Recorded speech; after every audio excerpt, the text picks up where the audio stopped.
درود شریف پڑھیے اللہم صلی علی سیدنا و شفیعنا و نبینا و مولانا محمد بارک سلم صلو علیہ الصلاۃ والسلام علیک یا رسول اللہ یا حبیب اللہ صلی اللہ تعالی علیہ وآلہ وسلم۔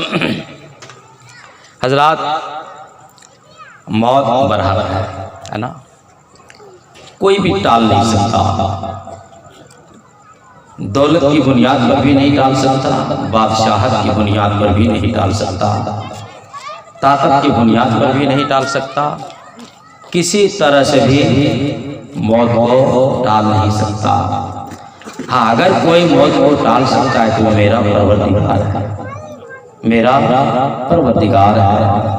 وہ چاہے تو موت کو حیات میں تبدیل کر دے، وہ چاہے تو موت کے منہ سے نکال دے، وہ چاہے تو موت کے بجائے میرا پروردگار زندگی عطا کر دے۔ اس لیے موت برحق ہے، موت برحق ہے۔ اور جب اللہ رب العزت موت دینے پہ آ جائے تو کوئی بچا بھی نہیں سکتا، اور جب میرا پروردگار بچانے پہ آ جائے تو کوئی مار نہیں سکتا۔ آپ اس کی مثال نمرود کے پاس کیا نہیں تھا، کیا چیز کی کمی تھی؟ کوئی چیز کی کمی نہیں تھی۔ طاقت اس کے پاس، مال اس کے پاس، دولت اس کے پاس، فوج اس کے پاس، سرمایہ اس کے پاس، پہرے دار اس کے پاس، کوئی چیز کی کمی نہیں، کوئی چیز کی کمی نہیں۔ لیکن اللہ رب العزت جب مارنے پہ آ جاتا ہے تو بہت بڑی لاٹھی کی بھی ضرورت نہیں ہے، ایک مچھر سے میرے پروردگار نے اسے مار دیا۔ مچھر کی کیا حقیقت؟ کوئی حقیقت نہیں ہے، بیچارہ آتا ہے ہم لوگ کو بدن میں بیٹھتا ہے تو ہم لوگ بھی مار دیتے ہیں، حالانکہ نہیں مارنا چاہیے۔ کیا کرے گا؟ اس لیے کہ اس کو تو ہم لوگ پلاؤ بریانی بنا کے تو دیتے نہیں، کھائے گا کیا؟ وہ کھائے گا کیا؟ کہ میں مسکرا لیے ہیں تو ریلیکس ہو جائیے۔ تو بہرحال بتانا مقصود یہ ہے کہ اللہ مارنے پہ آ جاتا ہے تو مچھر سے بھی مار دیتا ہے، جس میں مچھر کی کوئی حقیقت نہیں ہے۔ اور اگر اللہ بچانے پہ آ جاتا ہے تو مکڑی کے جالے کو دیکھتے ہیں۔